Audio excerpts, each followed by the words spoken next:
ये आज जो चैप्टर बिल्कुल न्यू टॉपिक पढ़ने वाले हैं और न्यू कॉन्सेप्ट डिस्कस करेंगे। चैप्टर का नाम क्या है हमारा? Reconciliation of statement of cost and financial statement. देखो इस चैप्टर में, ये चैप्टर बिल्कुल आपको क्लास 11 की याद दिलवाएगा जब आपने सीखा था BRS, याद है? क्लास 11 का एक चैप्टर पढ़ा था आपने, बैंक रिकंसिलिएशन स्टेटमेंट। ये बिल्कुल उसी का कॉपी है और उसी चैप्टर को आपको फॉलो करना है, उसी चैप्टर के रूल्स को ध्यान देना है।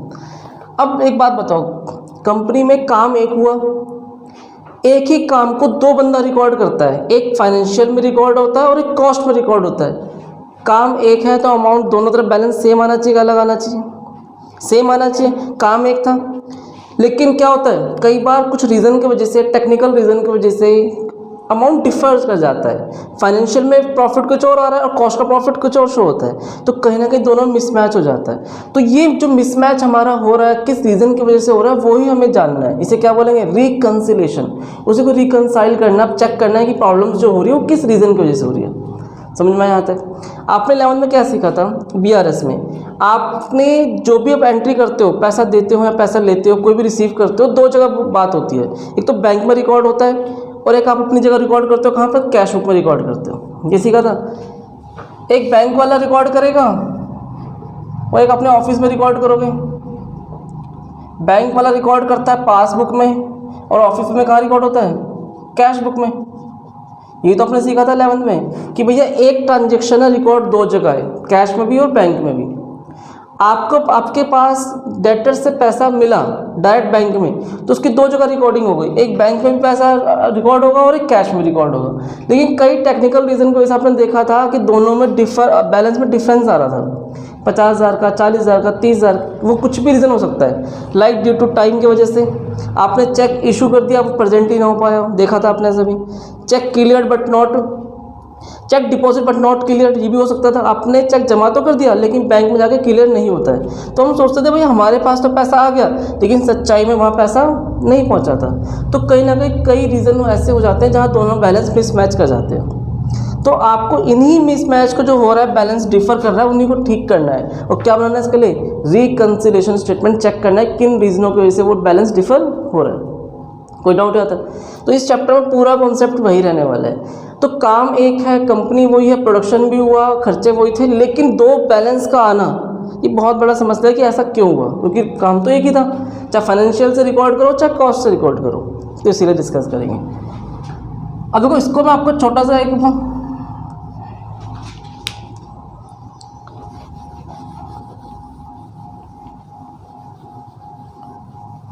देखिए, इसके बाद यहाँ पे मैं बनाऊंगा आपके लिए एक रिकंसिलिएशन स्टेटमेंट।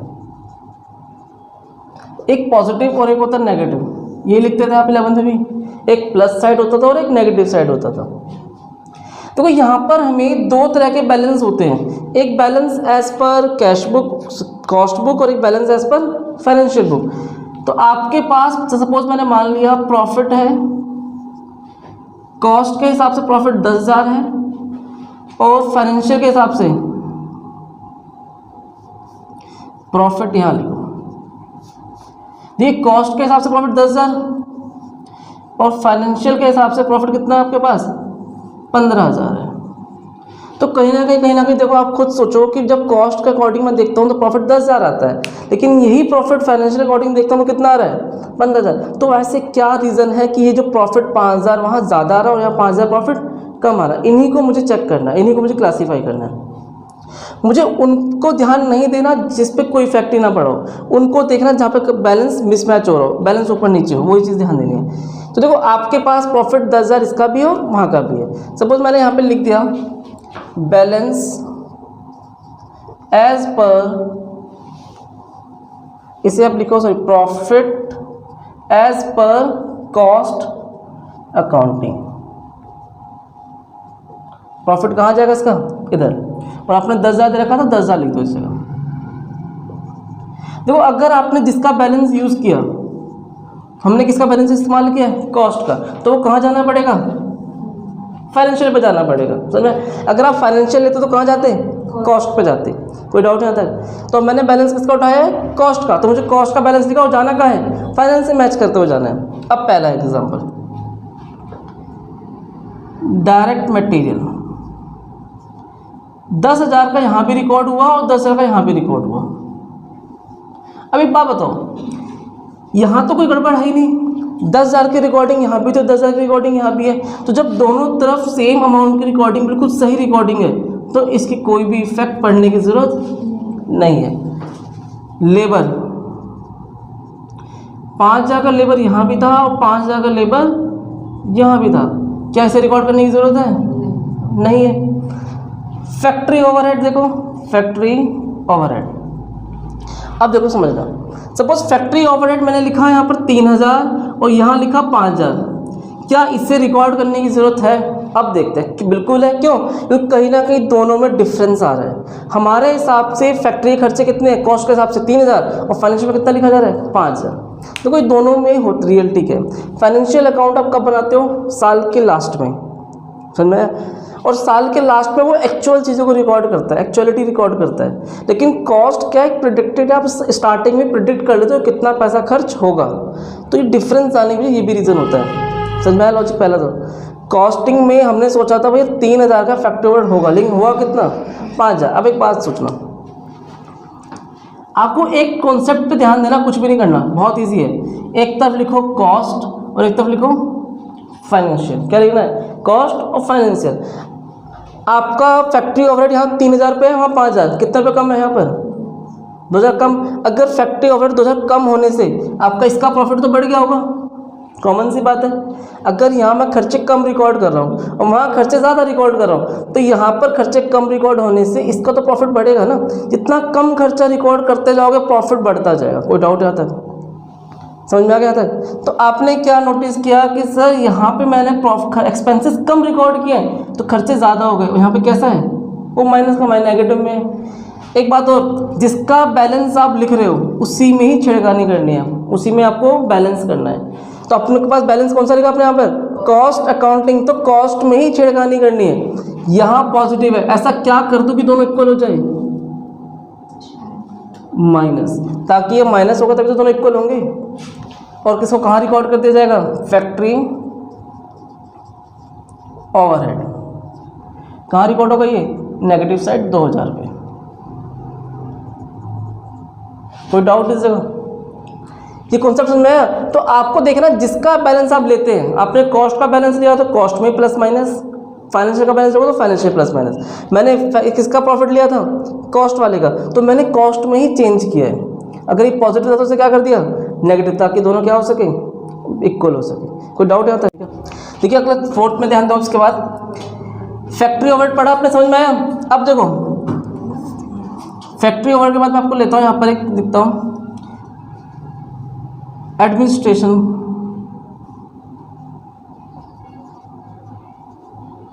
ओवरहेड।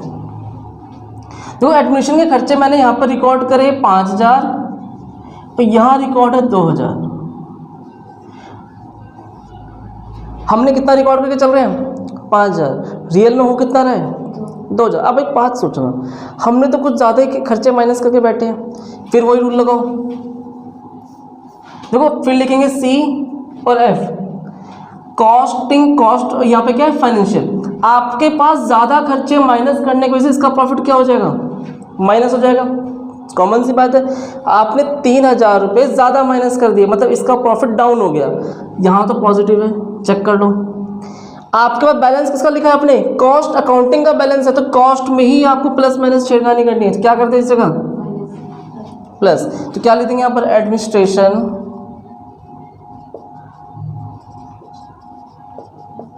चार्जेस या ओवरहेड। कितने रुपये आ जाएगा यहाँ पर, 3,000। कोई डाउट? खुद देखो ना, 5,000 माइनस करके बैठे हो, रियल में हो कितना ना, होना कितना चाहिए minus, 2,000।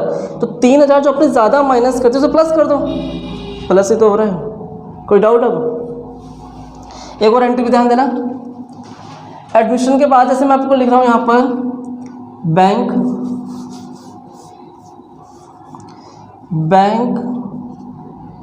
Charges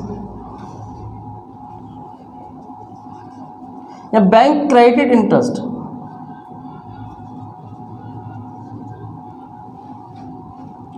bank credit interest, bank ने हमें इंटरेस्ट दिया है, सपोज कितना इंटरेस्ट दिया है 1000 रुपये का बैंक क्रेडिट इंटरेस्ट। तो क्या इसकी कोई रिकॉर्डिंग यहाँ हुई होगी कॉस्ट में? मतलब ही नहीं बनता, क्योंकि ये तो फाइनेंशियल खर्चे हैं, फाइनेंशियल बातें हैं, फाइनेंस की बात है ना, पैसा आना, इंटरेस्ट मिलना, इंटरेस्ट देना।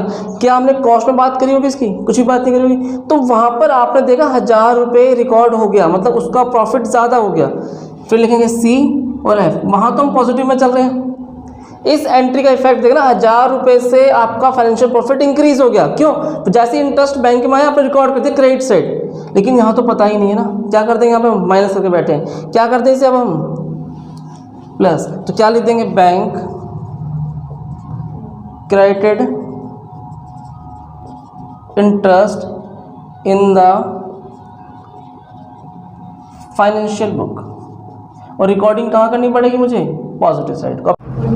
लेकिन नेक्स्ट एंट्री पे देखो depreciation,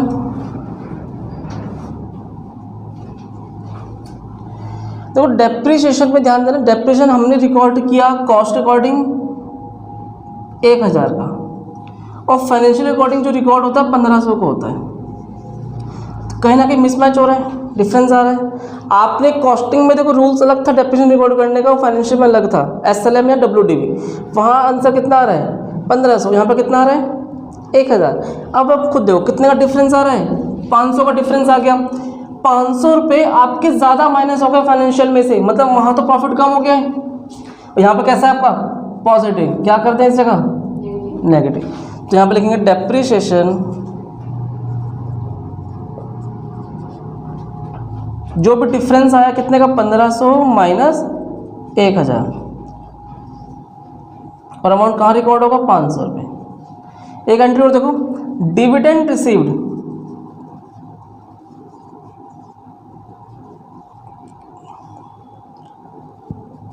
in the financial statement recorded.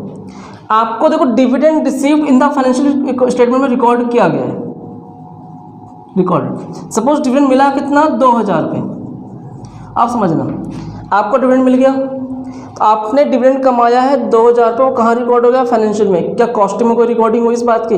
आपको 2000 मिलने से जो प्रॉफिट है आपका फाइनेंशियल वाला वो तो इंक्रीज हो गया होगा, और कॉस्टिंग वाला प्रॉफिट कैसा है नेगेटिव, इफेक्ट ही नहीं बढ़ा, वहाँ पे कुछ वही था। क्या करते हैं इस जगह इंक्रीज। तो यहाँ क्या लिखेंगे डिविडेंड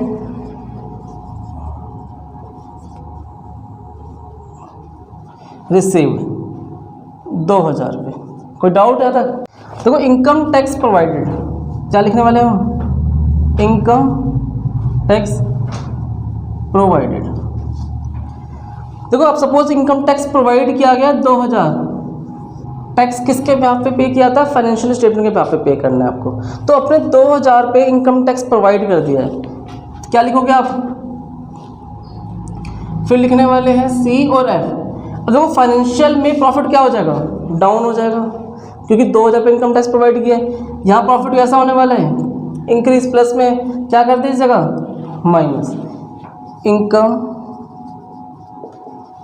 टैक्स, और कितना आ जाएगा इस जगह 2000। आप हर बार नोटिस क्या कर रहे हो कि हर बार जो चेंजेस आ रहा है वो किस में आने वाला है, सिर्फ कॉस्ट में चेंज कर रहे हैं। क्यों? क्योंकि मैंने बैलेंस किसका उठाया है profit as per cost accounting. अगर मैं फाइनेंशियल की बात करता तो हर बार चेंज किस में करता फाइनेंशियल में। इस पर मुझे कॉस्ट से कहाँ जाना है फाइनेंशियल के पास जाना है। अगर मैं फाइनेंशियल लिखता तो फाइनेंशियल कहाँ आता कॉस्ट के पास आता, कोई दिक्कत नहीं इसमें। लॉस ड्यू टू ठीक, देखो आपका सामान चोरी हो गया, कुछ भी खो गया, कुछ नुकसान हो गया, टूट फूट कुछ भी ऐसा लॉस हो जाता है अगर आपके साथ कुछ कंपनी में, कितने का लॉस हो गया सपोज मान लो 500 रुपये का। अब देखो 500 रुपये का लॉस हो गया, इसकी रिकॉर्डिंग कहाँ की गई है फाइनेंशियल में, यहाँ तो रिकॉर्ड है ही नहीं। वहाँ प्रॉफिट कैसा हो जाएगा माइनस में, और यहाँ क्या करके बैठे हो आप पॉजिटिव, क्या करते हैं इस जगह नेगेटिव। तो लॉस ड्यू टू फायर या कुछ भी आप लिख सकते हो, कितना आ जाएगा इस जगह 500 एटसेट्रा। कोई डाउट यहाँ तक? अब हम अब इसके बाद लिखो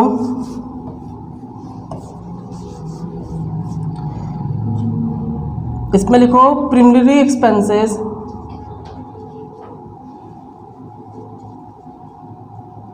रिटर्न ऑफ।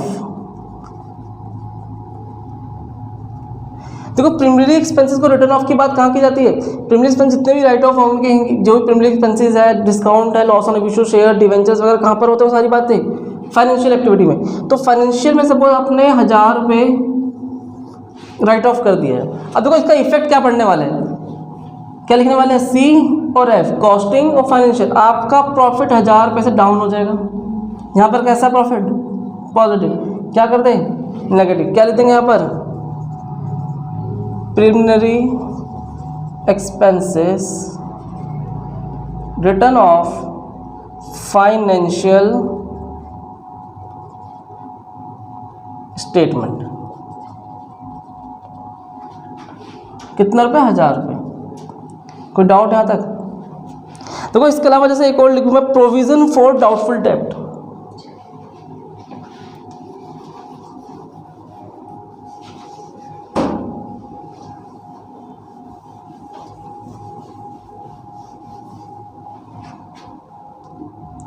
तो क्या लिखना है? Provision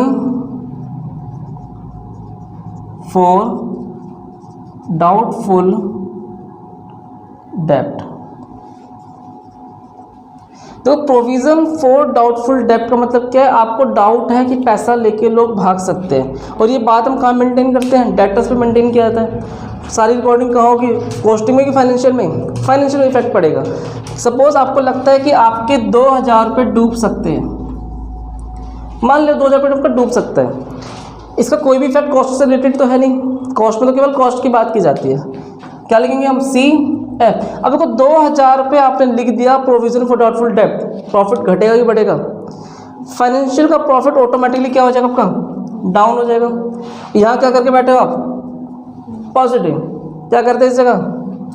negative. और क्या लिख देंगे इस जगह? प्रोविजन फॉर डाउटफुल डेब्ट। सपोज 2000 था, 2000 लिख देंगे। इस तरह हम बहुत सारी एंट्रियाँ कर सकते हैं, और इसी तरह से आपको हर एंट्री को जज करना है। तो कोई डाउट्स पूरे कॉन्सेप्ट में, और सारी एंट्री जितने में पढ़ोगे सारी एंट्री को जज करने तरीका एक ही होगा, सेम इसी तरीके से। क्या लिखना है? कॉस्टिंग और एक तरफ फाइनेंशियल। अगर बैलेंस आपको कॉस्ट का दे रखा है, आपने लिखा है, तो कॉस्ट में ही छिड़कानी करना, फाइनेंशियल का दे रखा है तो फाइनेंशियल में करना। कोई डाउट यहाँ तक? इसे कॉपी करो, फिर क्वेश्चन डिस्कस करते हैं।